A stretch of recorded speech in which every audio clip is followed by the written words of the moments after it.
Buenos días o muy buenas tardes a la hora que estén viendo este video. Les mando un gran saludo y un gran abrazo. El día de hoy vamos a abordar todo lo que dice relación con la Primera Guerra Mundial, que abarca desde el año 1914 hasta el año 1918. Si bien abarca solamente estos años, vamos a hablar sobre antecedentes históricos y consecuencias que también se salen de este marco de 4 años que he indicado en esta portada aquí de este PowerPoint. Ya saben, todos estos materiales que yo ocupo en los videos que están disponibles en el canal se encuentran en el link del comentario fijado. Ustedes mandan solicitud de acceso, yo voy, se las acepto y ahí pueden entrar a lo que es ese drive que tengo con los materiales de estudio respectivos de cada video, o respectivos a cada video. Bien, empecemos. Elementos. Nacionalismo. ¿Qué es lo que ocurre aquí? Bueno, lo voy a leer y después lo explico. En el siglo XIX y principios del siglo XX, muchas naciones europeas experimentaron un crecimiento del nacionalismo que alentaba el orgullo y la unidad nacional. En los Balcanes, en particular, había tensiones entre diferentes grupos étnicos que querían su independencia, lo que complicaba la relación entre los imperios. Para que se hagan una idea, en Europa, desde los años 1880, 1890, habían ya ciertos indicios de quizás alguna tensión y demás, y habían varios países que se estaban armando de forma oculta, o sea que ya sospechaban que podía estallar en cualquier momento quizás algún tipo de conflicto y demás, entonces habían países que ya se estaban preparando un poco. ¿Qué es lo que sucede? Que en Europa, por ejemplo, como bien lo expliqué aquí, habían diferentes, digamos, em, sectores étnicos que buscaban quizás un mayor grado de autonomía y demás, y eso a veces también iba en contradicción o también se presentaba una coalición con los intereses, una colisión, perdón, con los intereses de países más poderosos, por ejemplo. Entonces, ¿qué pasaba ahí? Que había cierto clima de tensión. Luego, el imperialismo. Para que se entienda un poco, bueno, mejor lo explico aquí. Las grandes potencias europeas competían por expandir sus imperios coloniales en África y Asia. Esto generó tensiones entre países como Gran Bretaña, que es Inglaterra, Francia y Alemania, que buscan expandir su influencia global. Aquí se da, a ver, en el tema de la Guerra Fría, por ejemplo, se da que buscaban expandir en lo máximo posible, pero sus ideologías. Aquí en vez de eso, buscan expandir lo máximo posible como su soberanía. En el sentido de que, no sé, por ejemplo, lo que hizo España con América es más o menos lo que se buscaba aquí también con otros territorios que no sean necesariamente en América, sino que, no sé, en, en cualquier isla, península y demás, cualquier territorio que esté, no sé, ubicado en África o rodeando Europa, cualquier zona. Por ejemplo, India estuvo bajo la influencia de Inglaterra o de Estados Unidos. Ah, se me fue. De Inglaterra, creo. Sí, creo que India estuvo bajo la influencia y dominio de Inglaterra hasta, no les sabría decir hasta qué año, pero no sé, pongámosle que en los 1900 aún seguía perteneciendo em, a Inglaterra en este caso. Y eso demuestra mucho también de este proceso de imperialismo que hubo también estos años, estas peleas por ver quién tenía más territorios y demás. ¿Por qué? Porque resulta que, bueno, ya en los años 1940, 1950, 1960, ahí había muchos países en África que eran, o que estaban más bien bajo dominio inglés, bajo dominio francés, etcétera, y ahí empezaron a independizarse, y ahí empezaron posterior a eso a desarrollarse, ¿no?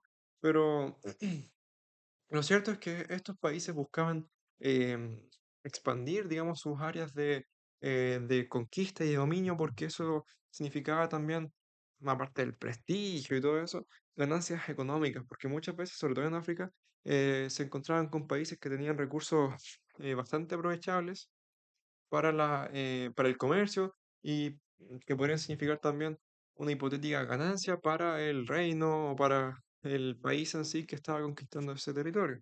Entonces, bueno, básicamente todos estos países que están mencionados en esta diapositiva estaban luchando entre sí, o sea, no peleando así con armas, no, pero compitiendo indirectamente por ver quién abarcaba más territorios, básicamente. Luego se da el tema del militarismo. Los países europeos comenzaron a invertir fuertemente en sus fuerzas armadas, lo que expliqué yo con anterioridad, que también lo quise poner aquí. Em, a ver, ya se sospechaba un poco que podía llegar a ocurrir quizás algún eventual conflicto, entonces los países no son tontos, o sea, saben que al haber una competencia por redes de conquista, por lugares de influencia, lugares de conquista y demás, y no sé qué, saben que puede estallar algún tipo de conflicto que puede llegar a significar la necesidad de usar algún tipo de armamento, básicamente una guerra. Entonces, bueno, se desarrollaron nuevas armas y tecnologías y se promovió la idea de que la guerra era una manera legítima de resolver conflictos. Recordemos también que esto es de años 1900, 1905. em, las ideologías y demás y la forma de pensar era muchísimo más distinta a lo que es 100 años después, aunque esto, bueno, las ideologías y demás han ido cambiando con el tiempo, entonces también se debe tener en cuenta eso, que quizás las formas de proceder y demás resultan ilógicas para los estándares morales que existen hoy en día, pero en su momento estaban totalmente justificados. Por ejemplo, en Chile hasta 1948 y después 1951, ahí recién la mujer pudo votar. Y 1951 no parece, o sea, históricamente hablando, no es tanto tiempo, son cuánto, como 70 años por ahí. No sé. eh, a ver, los cambios siempre están, pero sobre todo desde el año 1900 en adelante hubo mucho cambio en cuanto a lo moral. Sobre todo por la sensibilidad que causó la Segunda Guerra Mundial, que eso ya lo explicaremos en el siguiente video. Pero bueno, sigamos. Esta mentalidad llevó a una carrera armamentista entre las potencias europeas, especialmente entre Alemania y Gran Bretaña. Ambos sospechaban que podía estallar algún tipo de conflicto, entonces se armaban. Y era básicamente una competencia indirecta por ver quién estaba más armado, básicamente. El tema de alianzas. Bueno, aquí se da una situación y es que esto se divide por bandos, bueno, lo voy a explicar más adelante, pero se da el asesinato del archiduque Francisco Fernando en 1914, que es como el detonante de el inicio de la guerra, bueno, la Primera Guerra Mundial. Este es el detonante como tal. El asesinato del heredero del trono austrohúngaro, porque en este tiempo no era Austria y Hungría, no, aquí era Austria-Hungría, era un solo país básicamente, que creo que se separaron después de la Primera Guerra Mundial. Y esto es importante sabérselo porque yo me he enfrentado como a esa duda de ¿en qué año se separaron? Y a veces sirve, porque a veces me he encontrado con ensayos que yo hacía el año pasado que pedían analizar mapas y cosas así, y tú sabías qué época era, no sé, era un mapa de Europa, por ejemplo, y tú sabías descartar alternativas porque en tal año no existía tal país, y ese país, no sé, pongámosle que empezó a existir 30 años después, por ejemplo. Ayuda a saber las fechas. No, nunca preguntan fechas directamente, pero siempre ayuda muchísimo saberse fechas para ubicar la pregunta en un marco temporal o espacio temporal también, que te permite descartar alternativas, considerar otras y demás. Bueno, el asesinato del heredero del trono austrohúngaro, el archiduque Francisco Fernando, el 28 de junio de 1914, en Sarajevo, por un nacionalista serbio, fue el detonante del conflicto. Austria-Hungría, respaldada por Alemania, aquí se da el sistema de alianzas del que hablé hace un rato atrás. Perdón, Alemania declaró la guerra a Serbia, lo que desencadenó una serie de declaraciones de guerra entre las principales potencias debido a las alianzas, el sistema de alianzas que expliqué anteriormente.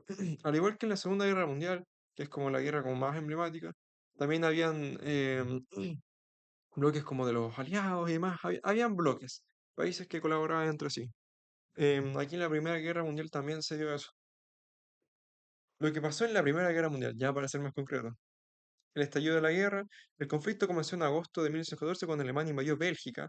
Bélgica, para que se hagan una idea, bueno, yo en mi carrera tengo un conocido belga que vive acá en Chile y bueno, también me contaba que no sé si en el norte o en el sur, o no sé dónde, o en el este o en el oeste, qué sé yo, se habla tal idioma y después en el norte se habla otro idioma, porque Bélgica tiene como tres idiomas oficiales, algo así, como que en tal parte se habla francés y no sé qué.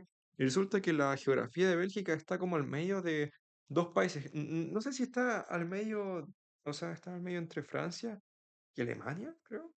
Bueno, no estoy seguro, tendría que consultar un mapa. Pero tiene una geografía como algo peculiar en ese aspecto. Eh, el conflicto comenzó en agosto de 1914 cuando Alemania invadió Bélgica como parte de su plan para atacar Francia. Creo que se da por esto mismo, por lo que comenté anteriormente, por la ubicación geográfica, que, claro, en la Segunda Guerra Mundial también. Alemania tiene que pasar por Bélgica, si no mal recuerdo, para llegar a Francia. El plan, conocido como el plan Schlieffen, buscaba derrotar rápidamente a Francia antes de que Rusia pudiera movilizar sus tropas, pero el ataque alemán fue detenido en la batalla del Marne. Em, Guerra de trincheras, aquí se dan las míticas guerras de trincheras. Las guerras de trincheras, para que se den una idea, una trinchera es algo así como, pongámosle que hay un terreno plano, y en ese terreno plano tú vas y cavas 1 metro de profundidad y haces como un pasillo. Y en ese pasillo te ubicas tú, así escondido así, y solamente asomas la cabeza o el fusil para disparar al enemigo, y te ocultas ahí, en ese pasillo que acabas de crear. Algo así como cuando uno en la arena, uno va y eso hace como un pasillo, como que sacas tierra, o sea, sacas arena y haces como un pasillo. Bueno, es eso, para que se lo imaginen un poco.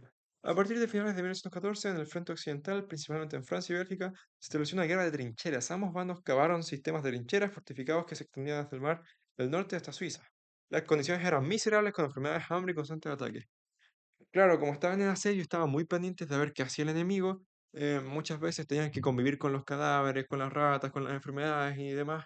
Entonces, las condiciones eran horribles, pero no se podía hacer otra cosa porque retirarse los podría agarrar desprevenidos y demás y podía significar su muerte. Entonces, estaban en una especie de, mm, de situación en la cual ellos mismos estaban encerrados, básicamente. Principales batallas. Algunas de las batallas más importantes incluyeron Batalla de Somme, una de las más sangrientas con más de 1 millón de bajas. Batalla de Verdún simbolizó la resistencia francesa con un alto costo humano también. Batalla de Gallipoli, un intento fallido de las fuerzas aliadas para abrir un frente en el Imperio Otomano, que es Turquía básicamente. Entrada de Estados Unidos. Aquí se da una situación particular porque Estados Unidos, si no mal recuerdo, no entra desde el inicio, entra más tarde.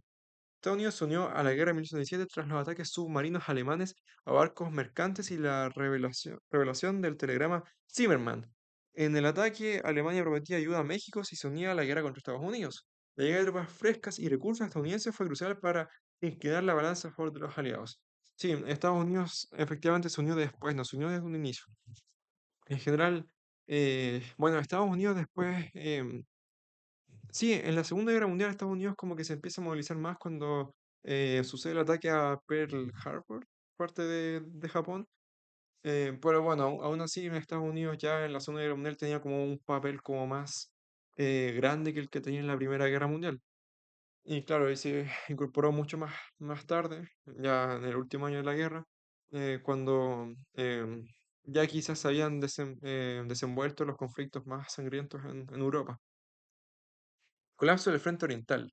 Rusia, agotada por el conflicto y enfrentando una revolución interna, ahí se da todo el tema de... ¿cómo se llama? No me acuerdo el nombre de este segundo, pero se da una revolución rusa y ahí, no sé, creo que más adelante por lo mismo también se forma la Unión Soviética y demás. Bueno, eh, Lenin sale más adelante, no sé.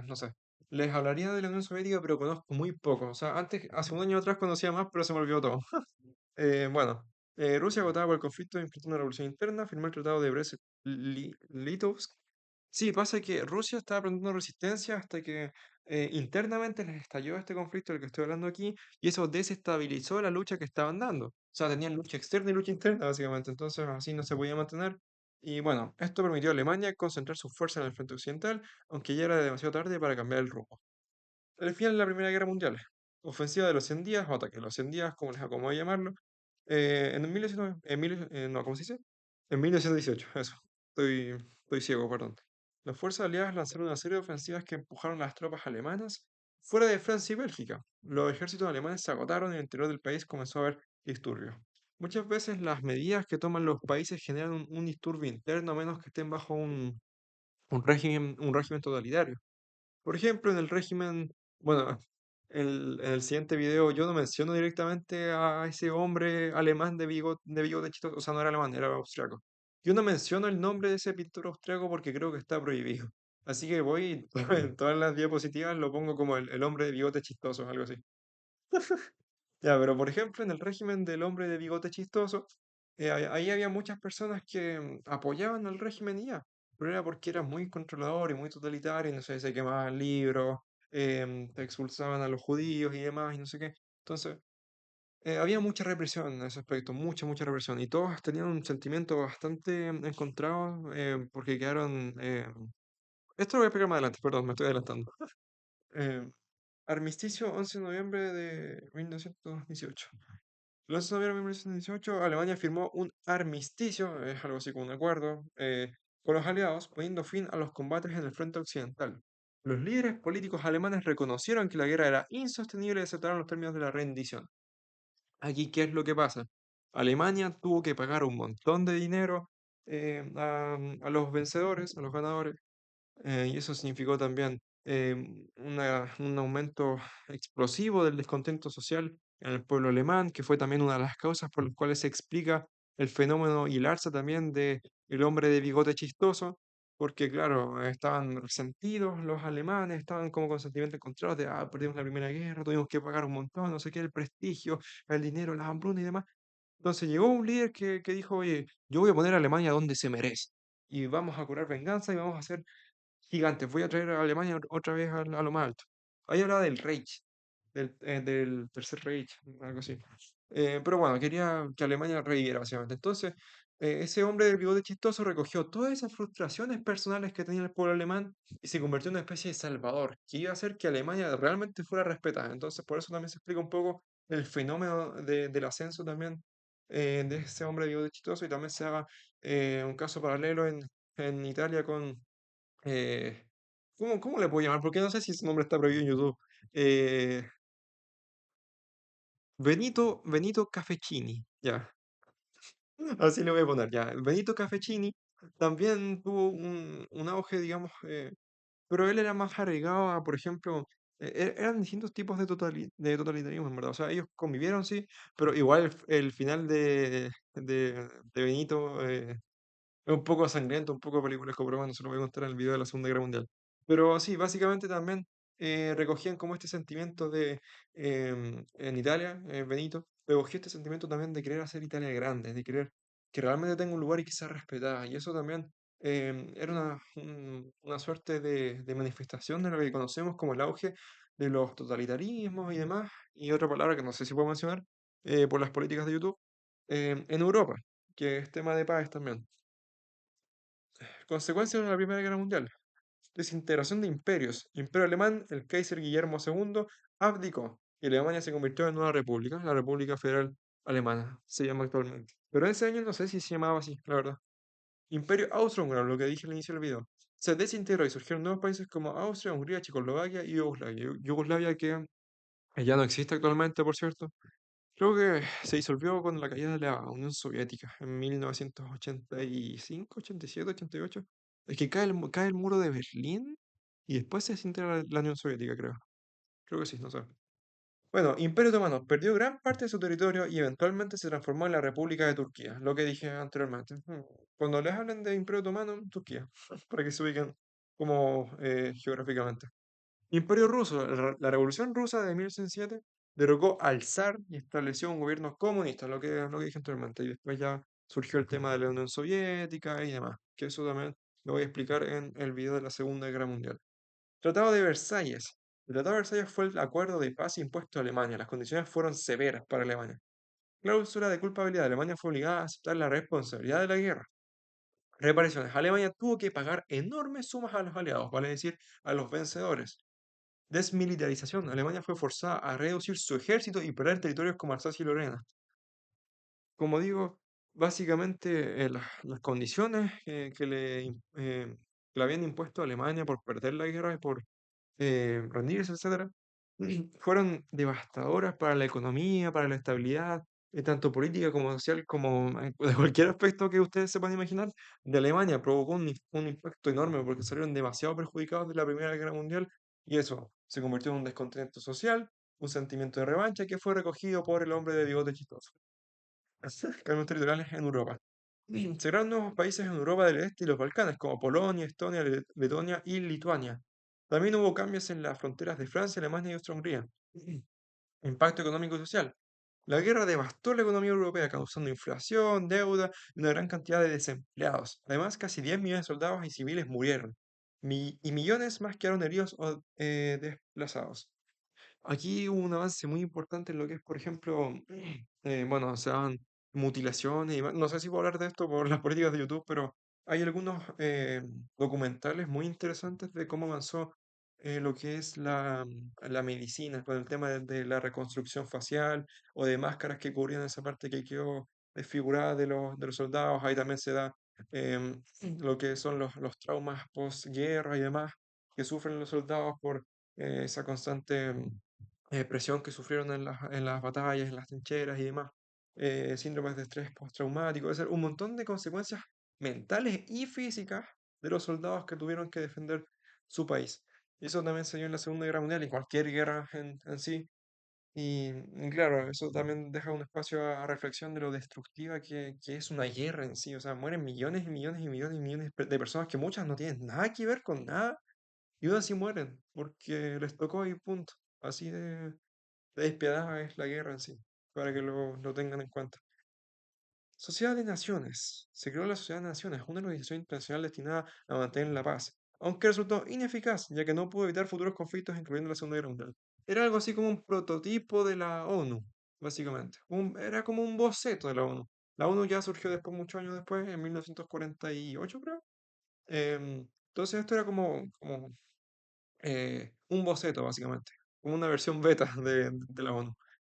Sentimiento de revancha en Alemania. El Tratado de Versalles y las severas condiciones impuestas a Alemania sembraron un profundo resentimiento del que ya he hablado en este video. Este ambiente fue uno de los factores que llevaron al ascenso de... No, no, esa palabra no sé si la puedo mencionar. Ay, eh, ¿qué hago? Bueno, esa palabra. Esa palabra no sé si la puedo mencionar, la verdad se me escapó cambiarla. Em, bueno, todo mal.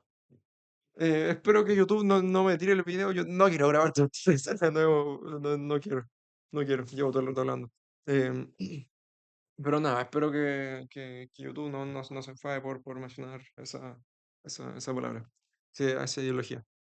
Pero bueno, ya en el segundo. Sí, en el segundo. Es que yo el segundo PowerPoint, es decir, el PowerPoint de la Segunda Guerra Mundial, sí lo tengo corregido al 100% para que en ninguna parte diga esa palabra o ese nombre prohibido. Pero se me fue a revisar bien si en este había alguna palabra así o no cuando estuve haciéndolo con la información, traspasando la información y más. Porque yo recordaba que yo no lo mencionaba en este PowerPoint, pero bueno, al parecer lo mencioné. Ay, espero que YouTube no se enoje. Tengo malas experiencias con YouTube borrándome canales, la verdad. Así que, nada, descarguen estos videos porque no sé si están para siempre. Ya, pero eso. Muchas gracias por ver, espero que les haya sido, aunque sea de algo de ayuda, para conocer, aunque sean nociones generales o conceptos más amplios de lo que constituye la Primera Guerra Mundial, antecedentes, consecuencias, desarrollo. El desarrollo en sí no lo expliqué demasiado, porque como digo, estos videos son de nociones generales y muchas veces, más que preguntarte qué fue lo que pasó, te preguntan qué impacto tuvo. Porque ese es también uno de los efectos, uno de los objetivos de la historia aprender de la historia para que no se repita, ver por qué pasó esto, ver por qué se dio esto otro, y cómo se dio tal cosa, y qué fue lo que se dio. Pero varios objetivos de la historia en sí, según yo, apuntan también a evaluar las consecuencias de determinado proceso. A menos que sea un proceso muy importante y ahí se evalúe quizás también cuál fue el desarrollo, ¿no? Pero eso, al menos de Primera Guerra Mundial, a mí me han preguntado muy pocas veces sobre cosas muy específicas que se hayan dado, pero bueno, las cosas más importantes yo ya las mencioné, el asesinato del archiduque, que fue el detonante de la guerra, bueno, el conflicto interno de Rusia, que digamos también fue una causa por la cual no pudo sostenerse, digamos, en la guerra. Luego, y lo que más se hace en enfoque y las preguntas que a mí al menos me han hecho de ese periodo, se enfocan mucho en el Tratado de Versalles y las consecuencias políticas, sociales, económicas, militares para Alemania, producto del Tratado de Versalles, que es este tratado que los perjudica, básicamente. Entonces, bueno, aún así, como la Primera Guerra Mundial en sí, lo que pasó en sí no lo expliqué demasiado, y sino que me centré más en los antecedentes, que es lo que a veces preguntan bastante, o las consecuencias, que también es lo que preguntan mucho. Si quieren, y si alguien lo sugiere, puedo hacer un video detallando más de las batallas y eso, aunque según yo no es necesario detallar. Según yo no es necesario detallar qué fue, cuál fue el movimiento que se dio en tal guerra y no sé qué. Yo mencioné las guerras más importantes, pero para que las conozcan y ya. No es necesario aprendérselas tampoco, etcétera, porque no creo que las pregunten. Y eso, pero no es necesario tampoco entrar tanto en detalle sobre qué fue lo que pasó con detalle, sino que hay que saber que murió muchísimas personas, millones de personas, las consecuencias que tuvo para Alemania, los impactos geográficos que implicó también para Europa, que eso sí lo detallé, las consecuencias de Alemania, eso también lo detallé, los antecedentes, que eso también lo detallé, algunos hechos puntuales del conflicto en sí también los detallé, entonces yo creo que esta explicación está bien. Es bastante general, sí, pero está bien. Para efectos prácticos está bastante bien. Y sirve bastante para cualquier persona que no tenía ni la más mínima idea de lo que ocurrió en este conflicto. Muchísimas gracias por ver, espero que tengan un muy buen día, que les vaya muy bien y nos vemos. Un abrazo. Muchísimas gracias por ver. Un saludo.